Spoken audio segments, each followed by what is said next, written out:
Nova Scotia Black Indian Stories back with a part 2 to the bread making video. Sorry for the abrupt cutoff and my apologies as well for my mic not being on for the first 2 minutes of the video.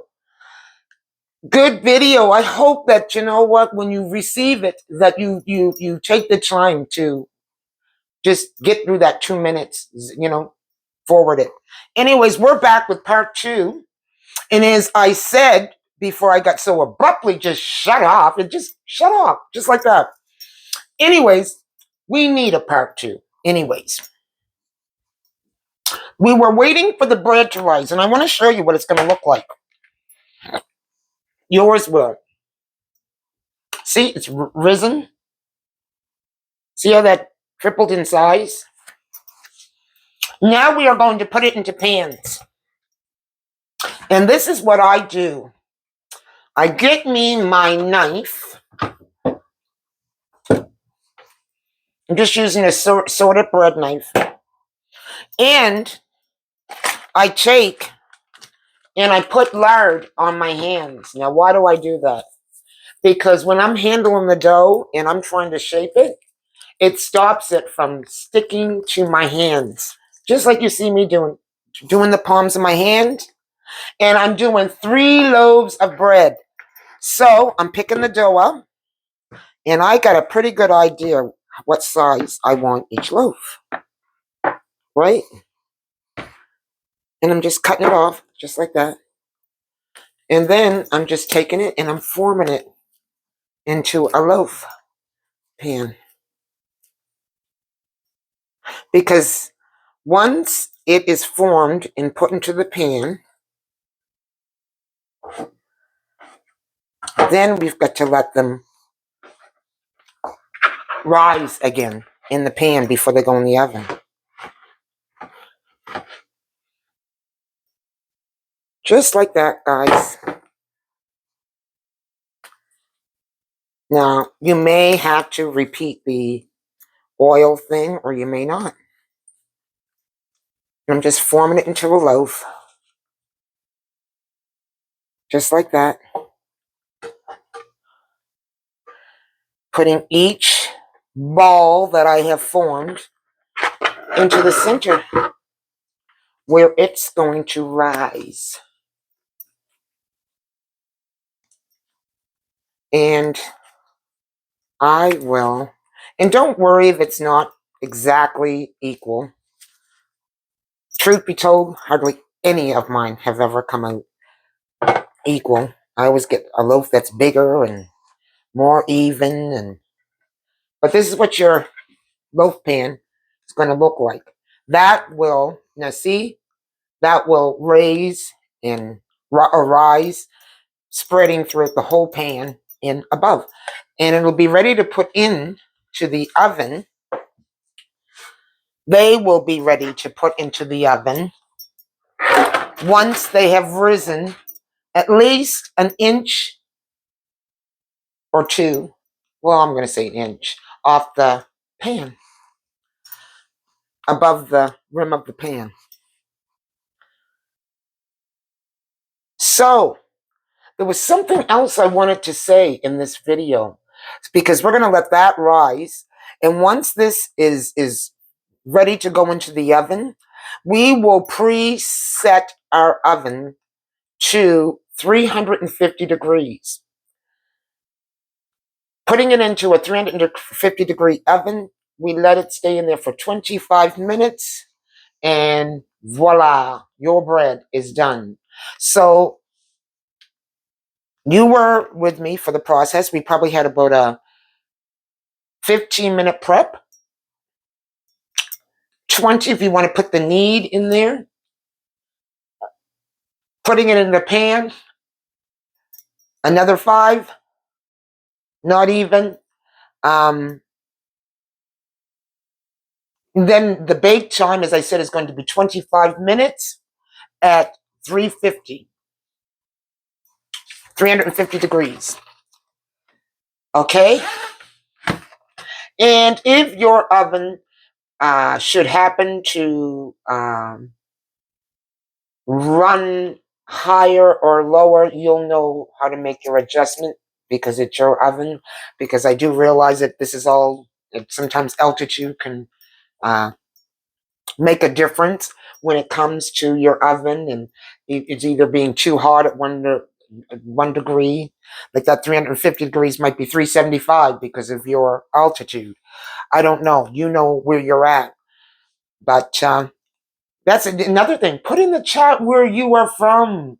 I'd like to know where you are from and whether or not you do make your own bread.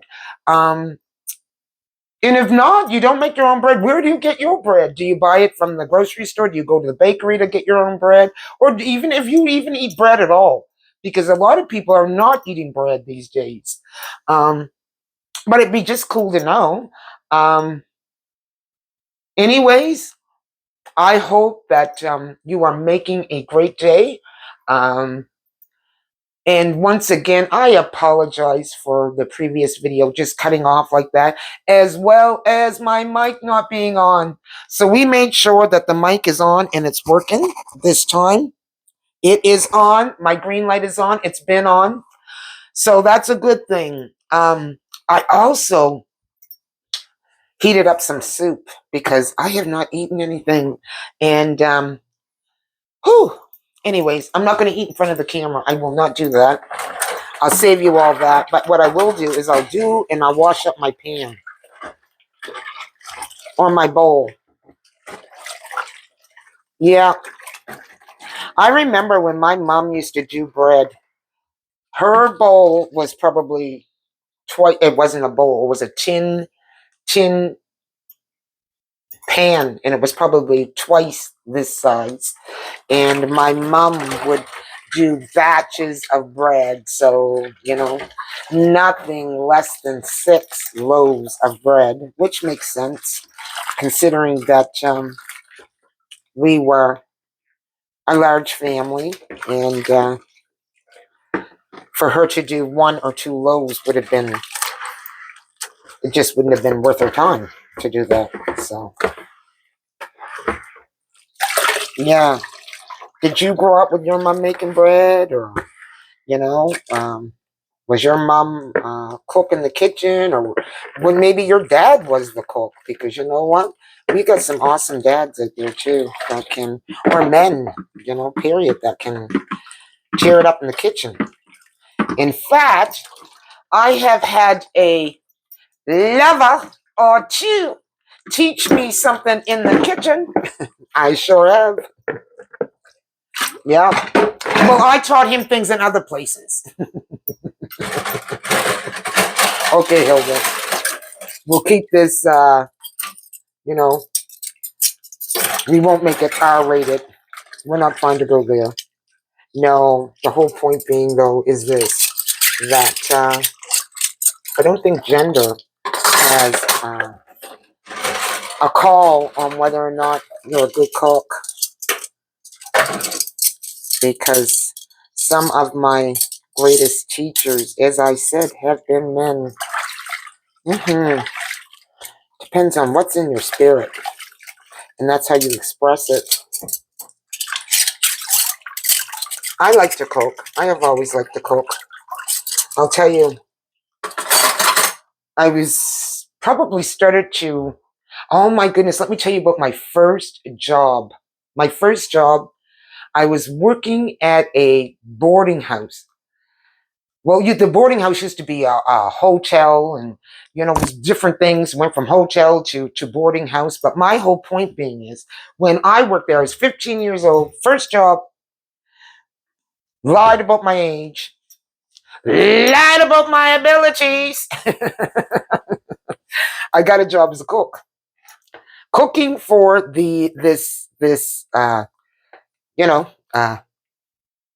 it was a place where people that worked out of town came and lodged there for whatever period that they were working in the area. So, and I was the one that, did their dinner and their supper, or lunch and supper meal. So my whole point being is, I get the job. I'm going by me watching my mother in the kitchen, because obviously, at 15, I was a great bullshitter because I got the job. And I think that they were also desperate. But either way, you know what? It ended up being a wonderful experience because these gentlemen were so kind. They were so kind because I can remember one of the meals that I made. It was smothered pork chops, which came out good. And you know what? I'll tell you, I had the pork chops done, but I did a baked bean with them and did them from scratch. So there is a process to doing baked beans that you must soak them overnight. Um, and there's a reason why, so that, and then you boil them. Well, I don't even think I did either of those processes. I did them all just in the pan, threw them in the oven, and guess what happened? Clunk, clunk, clunk, clunk, clunk, clunk, clunk. But these gentlemen were so awesome because you know what? They actually said, oh no, they're good. No, no, no, they're good. And I knew. I'm thinking, these ain't mama's baked beans. Anyways, laughable, true story. And I didn't last long at that job. And you know why? You know why I didn't last long at that job. But I want you to know that your girl over here can make a baked bean from scratch, and I dare anyone to challenge it. No, I have since learned how to make baked beans, and it's something that I'll often do if we do a family gathering, because I got one brother in particular that is uh, he's going to turn into a baked bean. And in fact, we threatened him about eating wieners and beans, that he was going to look like a wiener and bean. But different strokes for different folks. And I just thought I'd share that story with you because, yeah, that's in liking to cook in the kitchen. It was a development with me because I think I grew that skill when I lived with my sister. When I was about 17, I went and lived with my sister because she was going through a breakup and didn't want to stay by herself. So that's how I ended up at her place. And coming from my mom's cooking to my sister's at the time, I said, mm-mm. Anyways, that's where I did a lot of my experimenting, and that experimenting grew into sometimes a passion.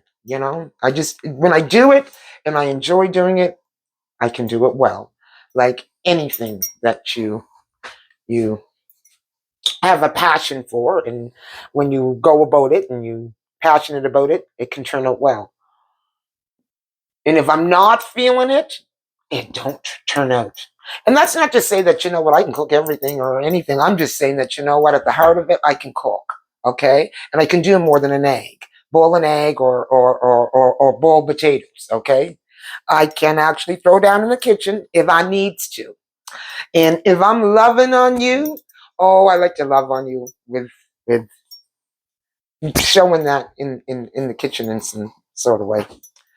Anyways, I am going to put a pause on this video because it's going to take the bread a moment to, whoops, let me bring myself back here. It's going to take the bread a moment to rise. And I want to show you that process, okay? Because I don't want this video to stop off, and I don't want it to be a part 3, okay?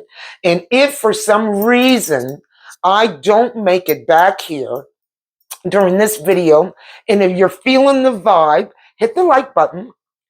And if you're coming by for the first time and you have not subscribed, hit the subscribe button. We are trying to grow this community here. And if you're feeling the vibe of what's going on here in McKeel, hit it. Hit it. Let's make it happen. Anyways, I will be back.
I can't believe it. I did this again.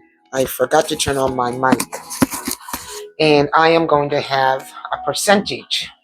So I'm going to go back and I'm going to say this all over again. I says, I'm back. The bread still is not risen or hasn't rised yet. However, it's rising. See how it's almost doubled in size? That's how we want it. Still not ready though. What I am going to do though is turn on my oven and start heating that up. As I said, oven's going to be 350 degrees.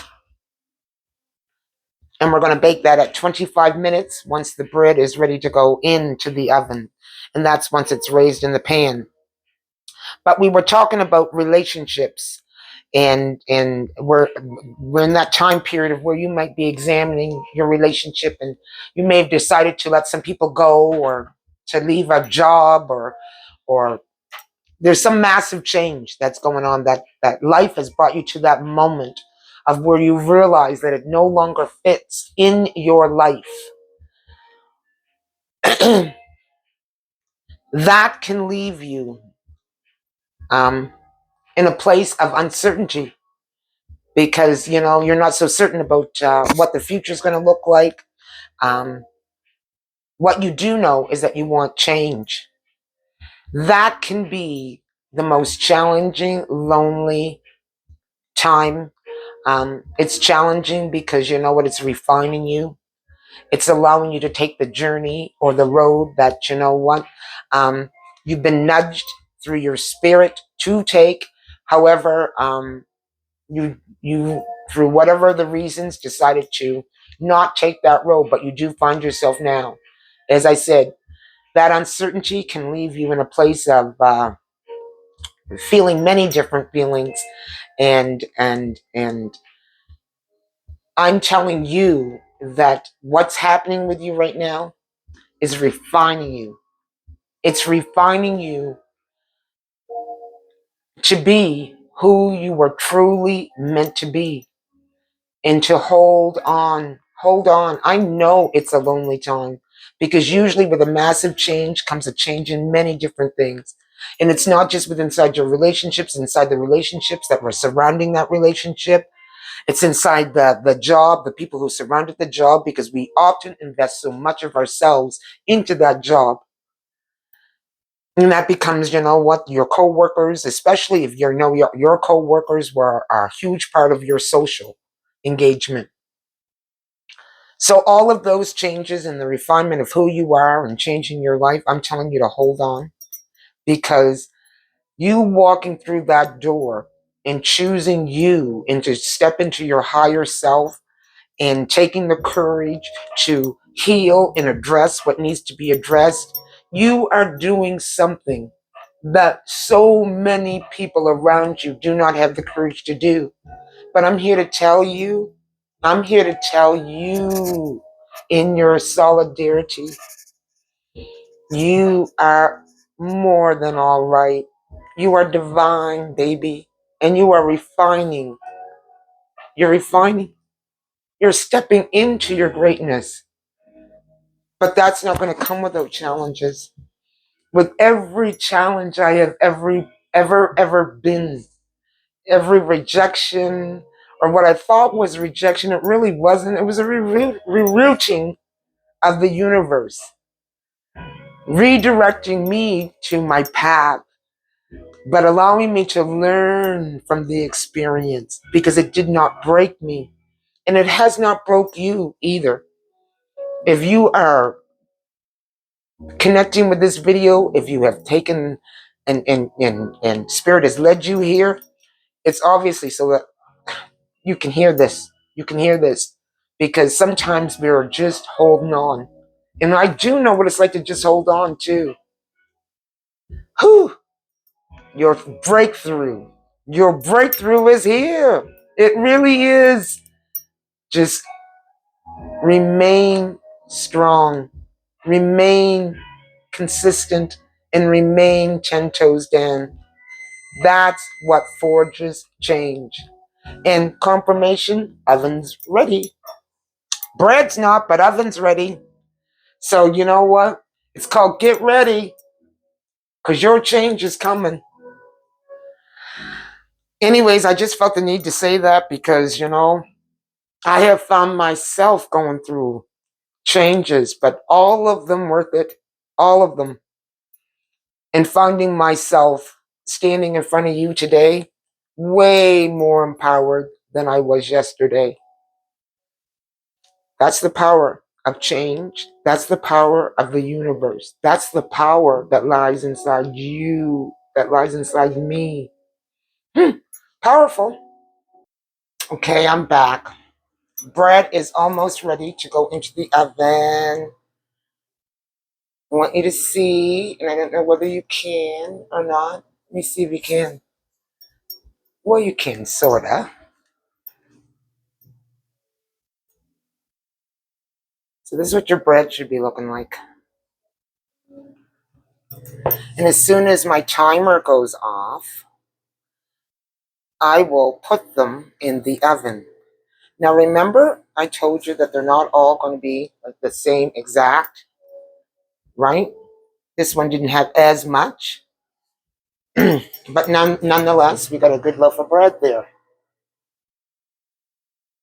I went out and got my flyers because we get flyers delivered here, local flyers, the local businesses, and they wrap them in plastic and then they throw them out in the driveway because most of us don't have mailboxes around here anymore. We have community boxes, but these flyers come to your door. So if you are lucky enough to still have your mailbox outside your home, then they'll put it in there. Mine, because my mailbox is no more, goes on the ground. So I had to rush out there and get them because it's pouring raining, and I use them to light my fires. So I got water on my back right now because, of course, I ran out with no coat, and that's okay. That is okay. And the rain is okay because we need the rain. Spring is giving birth to so many things. I I want to go looking for pussy willows because it is that time of the year. It's springtime where you can find them. So my next walk, I think I'm going to go the opposite way, which is up the road instead of down.